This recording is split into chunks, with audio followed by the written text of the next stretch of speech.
അത് ഞാനല്ലേ എടുത്തു മാറ്റിയത്.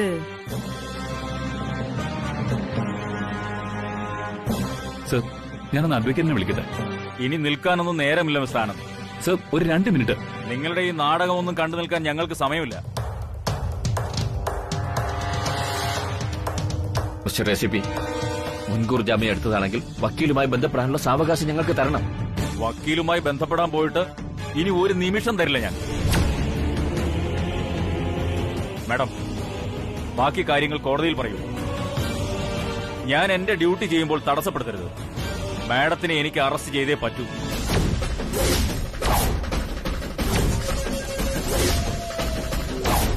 അയ്യോ ചേച്ചി, ആന്റി, ചേച്ചി, ശിവരാമേട്ട, മോനെ ആനന്ദേ, അയ്യോ ചേച്ചി അറസ്റ്റ് ചെയ്യാൻ പോകുന്നടാ.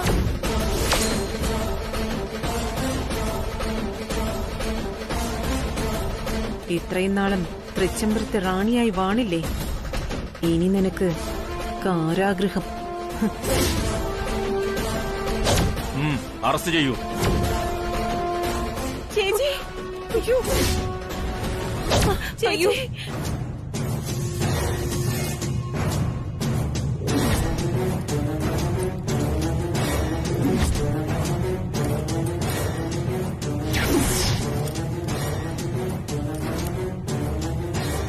നിർത്ത.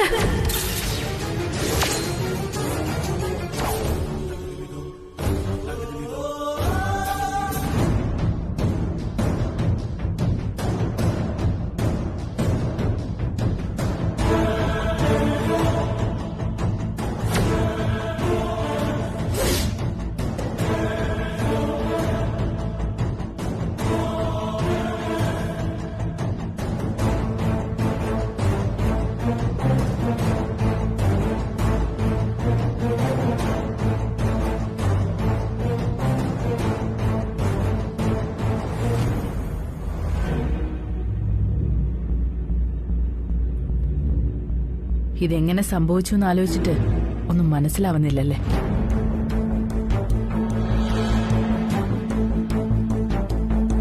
തലപുണ്ടാക്കണ്ട, ഞാൻ തന്നെ പറയാം.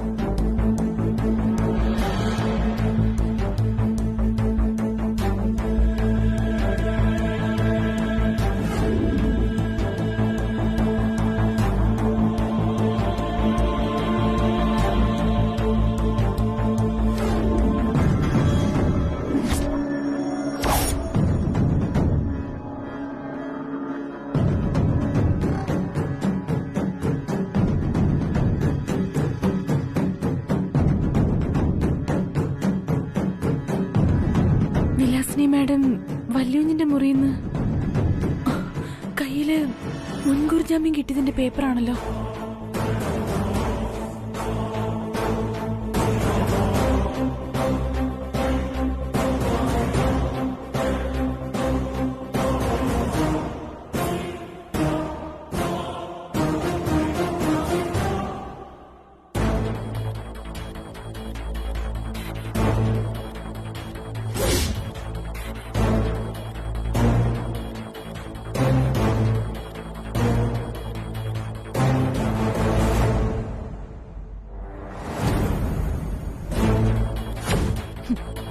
അമ്മയെ രക്ഷിക്കാൻ മുൻകൂർ ജാമ്യം.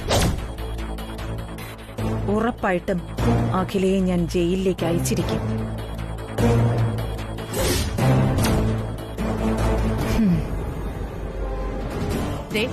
പട്ടിക്കാട്ടിന്ന് വന്ന് 10ാം ക്ലാസ് പോലും പഠിപ്പില്ലാത്ത ഈ കല്യാണി പറയാ, നീ നിന്റെ ചേച്ചിയും കൂടി ഇനി എന്തൊക്കെ ചെയ്താലും, ഇനി ഒറ്റക്കാലിൽ തപസ് ചെയ്താ പോലും തൃച്ചംബരത്തെ അഖില മാഡത്തിന് ഒരു പുല്ലും ചെയ്യാൻ പറ്റില്ല.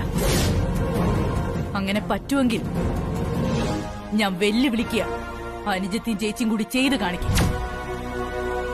മാഡത്തിന്റെ ഒരു ചെറു വിരൽ അനക്കാൻ നിങ്ങളെ കൊണ്ട് പറ്റുമെങ്കിൽ ആ വിരലിൽ ഞാനൊരു പൊന്മോതിരം ഇട്ടുതരും.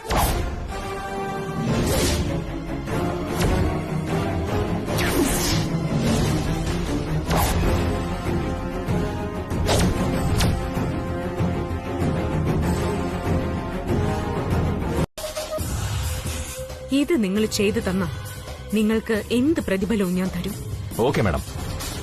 ഈ കേസിൽ നിന്ന് ഒരു കാരണവശാലും അഖിലാണ്ടേശ്വരി രക്ഷപ്പെടരുത്.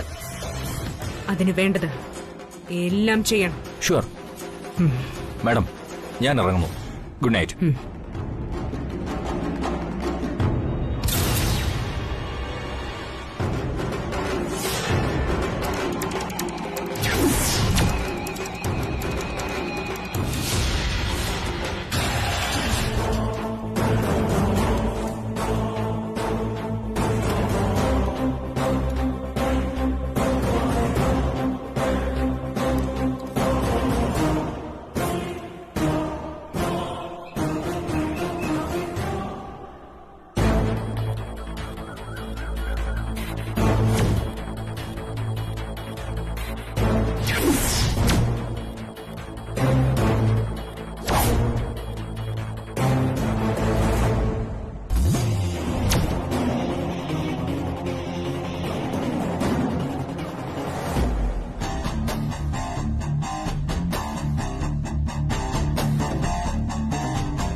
നിനക്കെന്ത് തോന്നുന്നു? ഇവരൊക്കെ പാവങ്ങളാണ് ബ്രോ. ഇവരൊക്കെ തെറ്റിദ്ധരിക്കുന്നത് തന്നെ പാവമാണ്. നോ, അവിടെ നിനക്ക് തെറ്റി അരവിന്ദ്. എന്റെ മനസ്സ് പറയുന്നത് ഈ 4 പേരിൽ ഒരാളാണ് കുറ്റക്കാരനെന്ന്.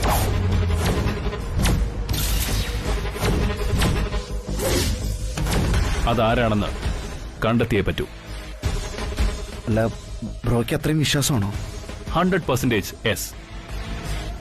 കള്ളൻ കപ്പലിൽ തന്നെയുണ്ട്. You do one thing. നീ ഇവരെ ഫോളോ ചെയ്യണം.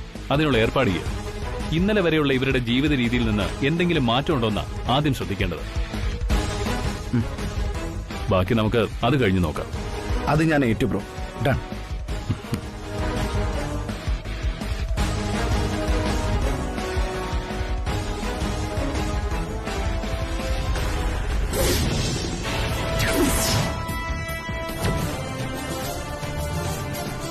എന്താ ആനന്ദ് ഗ്രൂപ്പ് കൊച്ചുമുതലാളിമാരുടെ ക്രോസ് വിസ്താരത്തിൽ പകച്ച് പണ്ടാരടങ്ങി പോയോ നമ്മുടെ ഇച്ചായൻ? ഏയ്, അങ്ങനെയൊന്നുമില്ല മാഡം. യാതൊരു സംശയവും ഉണ്ടാകാത്ത രീതിയിലാണ് വിശദീകരണം കൊടുത്തിരിക്കുന്നത്. ആര്?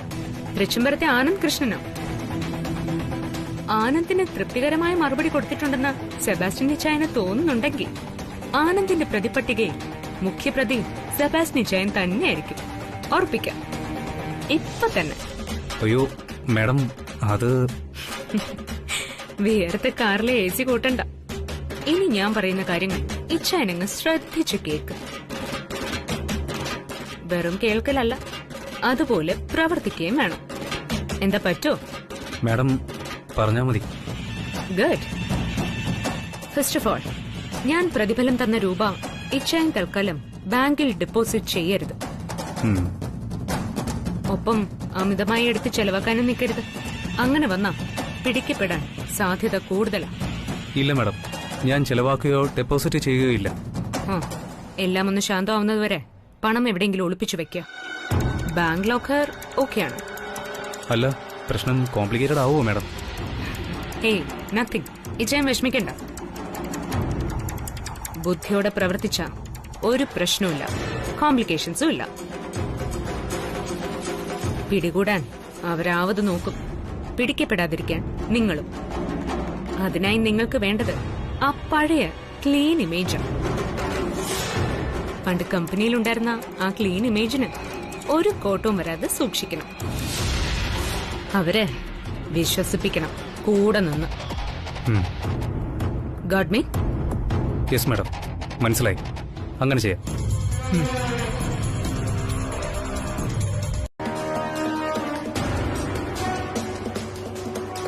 എന്താ കല്യാണി ആലോചിക്കുന്നത്?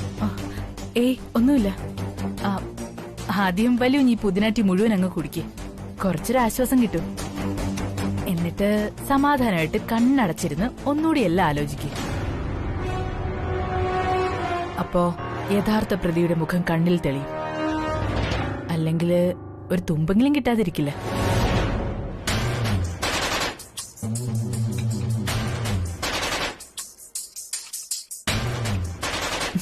ആ കല്യാണി പോവാണോ? എല്ലാം ശരിയാവും. സത്യം എന്തായാലും ജയിക്കും.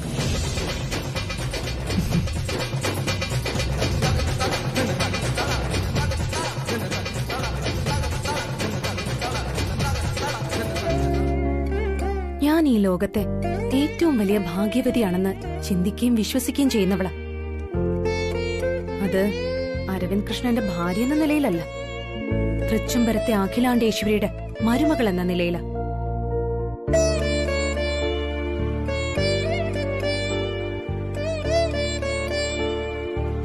അതെ ആന്റി, അഖിലാന്റിയുടെ ആ തല ഉയർത്തിപ്പിടിച്ചുള്ള നിൽപ്പില്ലേ, അത് കാണാനാ എനിക്കിഷ്ടം. എനിക്ക് മാത്രമല്ല, ആന്റിയെ സ്നേഹിക്കുന്ന എല്ലാവർക്കും അത് തന്നെയാ ഇഷ്ടം. അതുകൊണ്ട് ഈ കൊച്ചു ഭൂമികുലുക്കത്തില് അഖിലാന്റിയുടെ കാല് പതറാൻ പാടില്ല, തല കുനിക്കാനും പാടില്ല. അതല്ല മോളെ, കുടുംബത്തിന്റെ മാനം, കമ്പനിയുടെ ഗുഡ്വിൽ ഇതെല്ലാം തകർന്നില്ലേ? എങ്ങനെ? തൃച്ചംബരത്തെ അഖിലാണ്ടേശ്വരിയെ അറിയാവുന്ന ആരും ഇത് വിശ്വസിക്കില്ല. മനഃപൂർവ്വം നാണം കെടുത്താൻ വേണ്ടി ആരോ ചെയ്തതാണെന്ന് എല്ലാവരും കരുതും.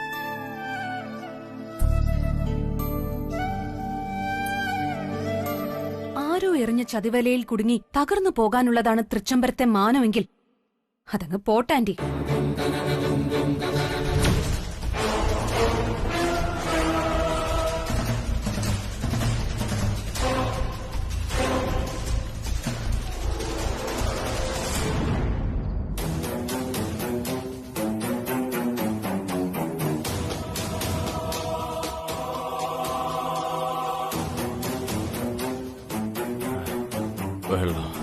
വെള്ളം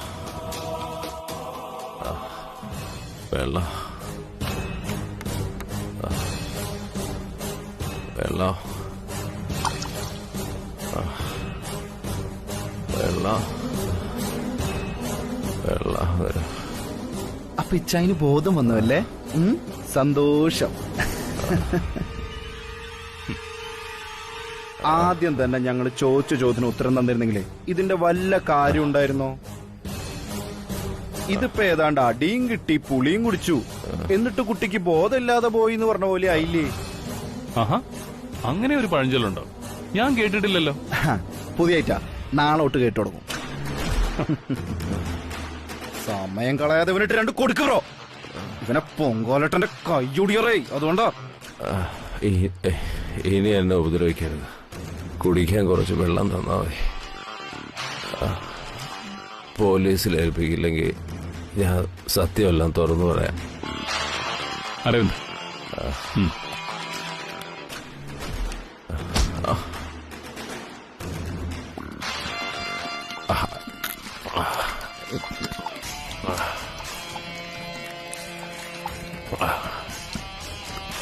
ആ മതി മതി മതി മതി മതി മതി.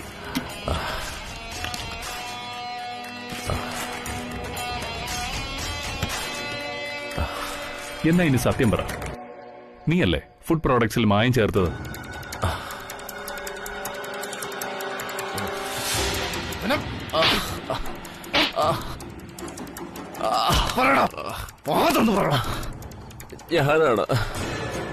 ഞാനാണ്. ആര് പറഞ്ഞിട്ട്?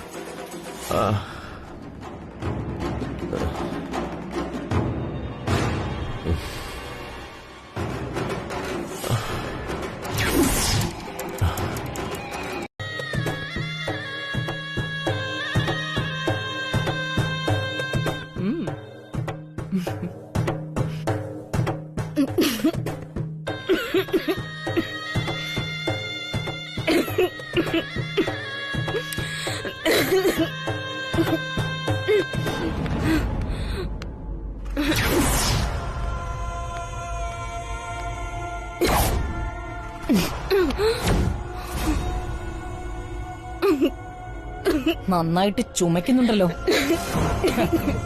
ചുമക്കും. ചുമക്കണം.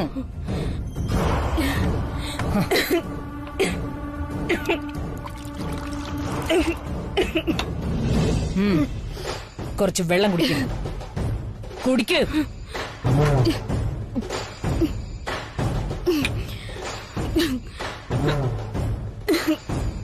ഈ ചുമ കുറയില്ല, അത് കൂടും. കുറച്ച് കഴിയുമ്പോ ഛർദിക്കാനും തുടങ്ങും.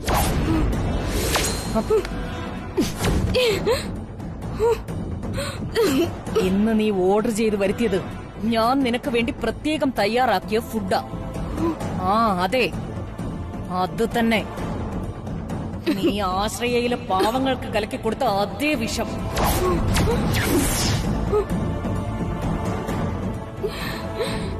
ഇതിന്റെ ടേസ്റ്റ് നീയൊന്നറിയണ്ടേ? ഏയ് ഇരിക്ക്, ആനെങ്കിൽ പോകരുത്.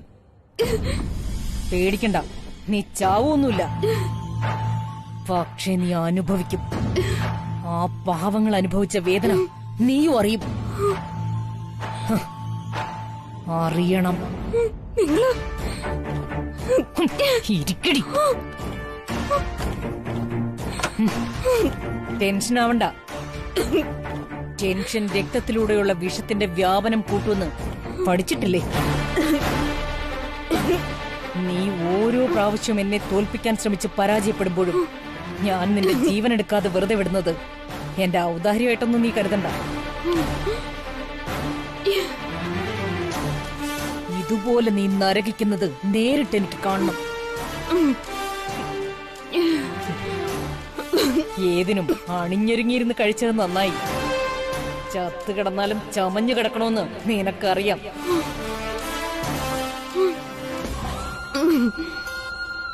ഇനിയും നീ ഇത് തുടർന്നാൽ നിന്റെ ദുഷിച്ച ജീവനെടുക്കാൻ ഒരു സുനാമിയോ ഉരുൾപൊട്ടലോ ഇടിമിന്നലോ വരാൻ ഞാൻ സമ്മതിക്കില്ല. എന്റെ ഈ കൈകൊണ്ടായിരിക്കും നിന്റെ ദുർമരണം.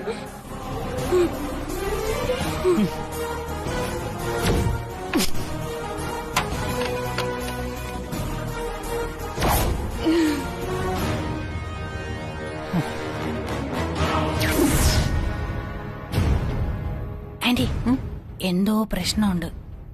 ഗംഗയുടെ ഈ കിടപ്പ് കണ്ടിട്ട് പ്രിയങ്ക തട്ടിപ്പോയെന്നാ എനിക്ക് തോന്നുന്നത്.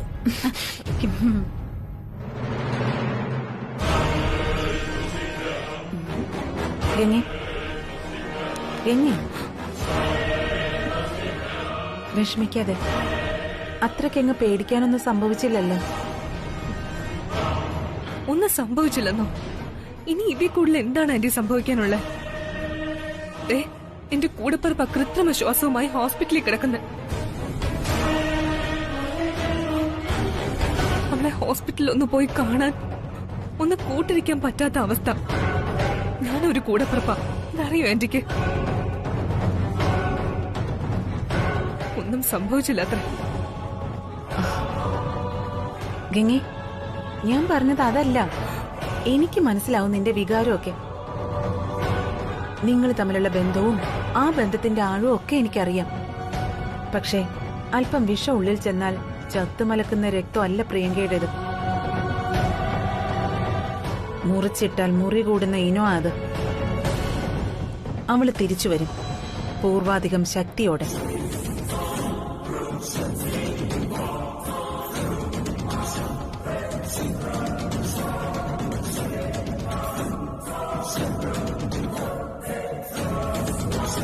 അതെ, ഞാനിപ്പോ ഹോസ്പിറ്റലിൽ വിളിച്ചായിരുന്നു. പ്രിയങ്ക ഐസിയുലല്ല, അവളെ വാർഡിലേക്ക് മാറ്റി.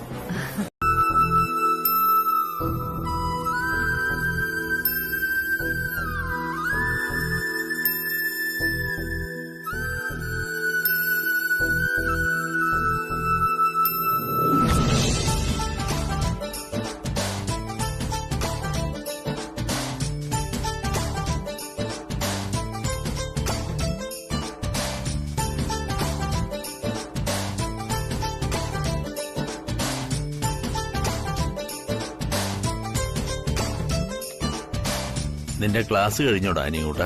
ക്ലാസ് കഴിഞ്ഞില്ല, ഇനിയൊരു 10 മിനിറ്റ് കൂടെ ഉണ്ട്. കൊറോണ വന്ന കാരണം പിള്ളേരൊക്കെ ഭാഗ്യവന്മാരായി. ഇങ്ങനെ മൊബൈലിൽ നോക്കി ഇരുന്നാ മതിയല്ലോ, പഠിക്കണ്ടല്ലോ. എന്ന് ആര് പറഞ്ഞു? പഠിക്കണോ അച്ഛാ? സ്കൂളിൽ പോകുന്ന ഞങ്ങളുടെ സന്തോഷമൊക്കെ പോയി കിട്ടിയെന്ന് തന്നെ പറയാം. ചില വീടുകളിലെ മാതാപിതാക്കളുടെ സ്വസ്ഥത നഷ്ടപ്പെട്ടു എന്നുള്ളത് മറ്റൊരു കാര്യം. ആ അച്ഛാ, ചേച്ചി പറഞ്ഞു ശിവരാമൻ സാറിന്റെ ബർത്ത്ഡേ അടുത്തോന്ന്. പിന്നെ അടുത്ത ആഴ്ച സാറിന്റെ ബർത്ത്ഡേ. നമ്മൾ എന്ത് സമ്മാന പിറന്നാളിന് കൊടുക്കുന്നേ?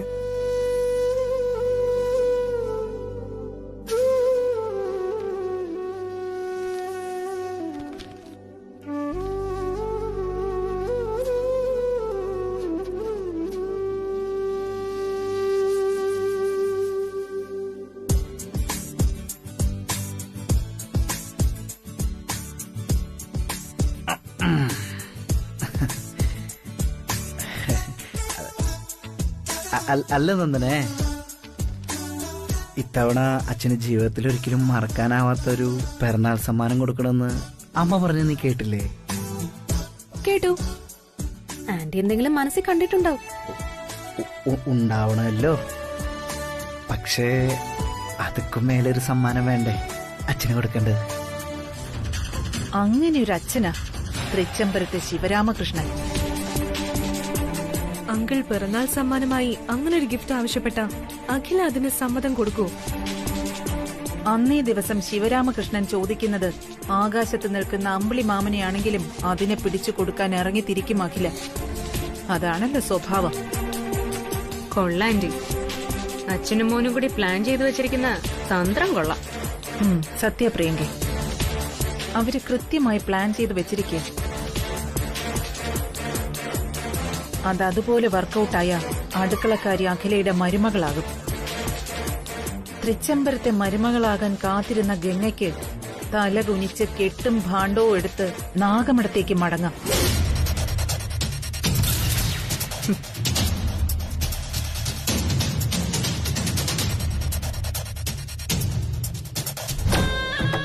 അതൊരിക്കലും നടക്കില്ല ആന്റി. അങ്ങനെ സംഭവിക്കാൻ ഞാൻ അനുവദിക്കില്ല. ഗംഗയെ തൃച്ചംബരത്തെ മരുമകളാക്കി തൃച്ചംബരത്തിന്റെ അസ്ഥിവാരം ഇളക്കിയിട്ടേ പ്രിയങ്ക അടങ്ങൂ.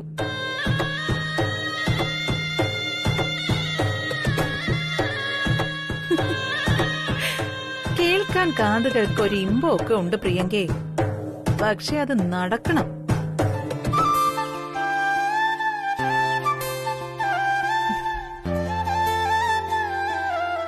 എന്താ ഇങ്ങനെ നോക്കണേ? എനിക്കെന്തെങ്കിലും മാറ്റമുണ്ടോ? ഒരു മാറ്റവും ഇല്ല. പക്ഷേ ഇവിടെ ചില മാറ്റങ്ങൾ ഉണ്ടാവുമെന്ന് എനിക്ക് സംശയമില്ലാണ്ടില്ല. ഇവിടത്തെ കാര്യങ്ങളൊക്കെ നീ അറിയുന്നുണ്ടല്ലോ അല്ലേ? ഇന്ന് വിളപ്പുറത്തമ്മയോട് എന്റെ ഭയാശങ്കകളെല്ലാം പറഞ്ഞിട്ടുണ്ട്.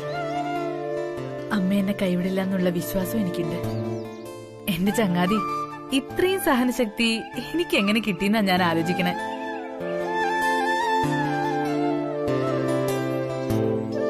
കല്യാണി, അല്ല ഇതെന്താ കയ്യില് പ്രസാദമായിട്ട് ചെമ്പരത്തിയോടൊരു കിന്നാരം? ഒന്നുമില്ല, വിളപ്പുറത്തമ്മയെ കണ്ടിട്ട് വരുന്ന വഴി എന്റെ ചങ്ങാതിയെ കൂടെ ഒന്ന് കാണാന്ന് കരുതി. നിന്റെ വിളപ്പുറത്തമ്മയോട് എന്താ പ്രാർത്ഥിച്ചത്? പ്രാർത്ഥിച്ചത് എന്താണെന്ന് മറ്റൊരാളോട് പറയാൻ പാടില്ല. അതിന് ഫലം ഉണ്ടാവില്ലെന്നാ പറയണേ. വേണ്ട, നീ പറയണ്ട. പക്ഷെ പ്രാർത്ഥിച്ചത് എന്താണെന്ന് ഞാൻ പറയട്ടെ. പറഞ്ഞോ, കേക്കട്ടെ. ഞാൻ പറയുന്നത് സത്യമാണെങ്കിൽ അത് പറഞ്ഞു കഴിഞ്ഞ് ഞാൻ ചോദിക്കുന്നത് നീ എനിക്ക് തരണം. ആ ശരി, സമ്മതിച്ചിരിക്കുന്നു. ഒടുവില് വാക്ക് മാറ്റരുത്. വാക്കൊന്നും മാറ്റില്ല. ഞാൻ തൃച്ചംബരത്ത് അഖിലാണ്ടേശ്വരിയുടെ മൂത്ത മരുമകളാ. എന്താ ചേച്ചി, ഞാൻ പറഞ്ഞതിൽ വല്ല തെറ്റുണ്ടോ? ഗംഗ, ആന്റി, നിന്റെ പേരിന് മുന്നിൽ തൃച്ചംബരം എന്ന തറവാട്ടു പേര് ചേർക്കണമെങ്കിൽ നീ 3 ദിവസം പൂർവികർക്ക് പൂജ ചെയ്യണം. പൂർവികരുടെ അനുഗ്രഹവും അനുവാദവും കിട്ടണം. അതിനുശേഷം ആചാരപ്രകാരം ചെയ്യാനുള്ള ചടങ്ങുകളും ചെയ്തു കഴിഞ്ഞാൽ മാത്രമേ തൃച്ചംബരം തറവാടിന്റെ പേര് നിന്റെ പേരിന് മുന്നിൽ ചേർക്കാൻ പറ്റൂ.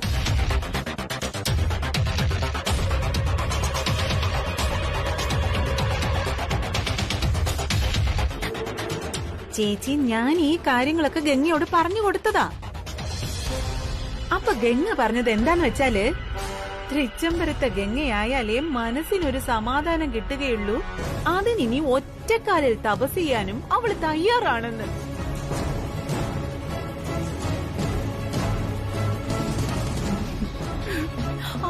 കണ്ടു കണ്ടു അവളുടെ ഒരു സന്തോഷം. ചേച്ചി അനുവാദം തന്നിരിക്കുന്നു. ഗംഗ, പൂർവികർക്ക് പൂജ ചെയ്യണമെങ്കിൽ അതിവെളുപ്പിനെ, അതായത് ബ്രാഹ്മ മുഹൂർത്തത്തിൽ തന്നെ ഉണരണം. എന്നിട്ട് തണുത്ത വെള്ളത്തിൽ കുളിച്ച് പൂജയ്ക്ക് തയ്യാറാവണം. പൂർവികർ നമ്മളിൽ പ്രസാദിക്കണമെങ്കിൽ അവരുപയോഗിച്ചിരുന്ന സാധനങ്ങൾ വെച്ച് ചിട്ടയായി പ്രാർത്ഥിക്കണം.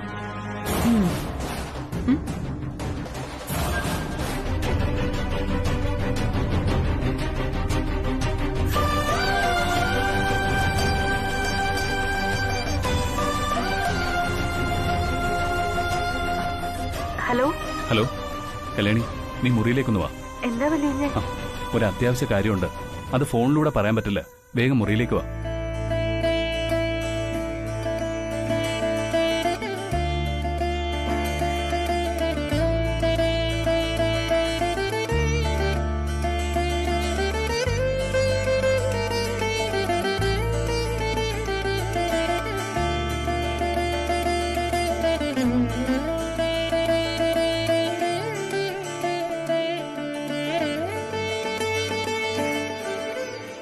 വല്യുഞ്ഞേ,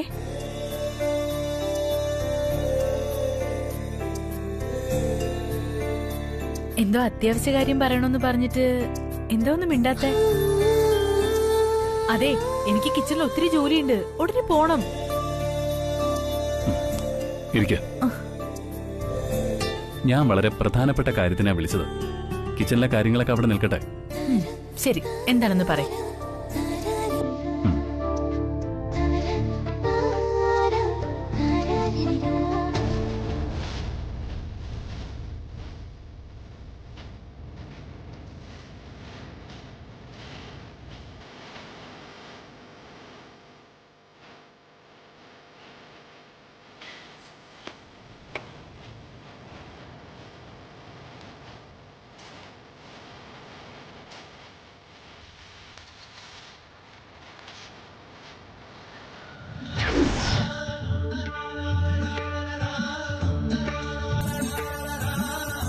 അമ്മേ, ദേവി, ഞാനിപ്പോഴും ഒരു ധർമ്മസങ്കടത്തിലാ ദേവി.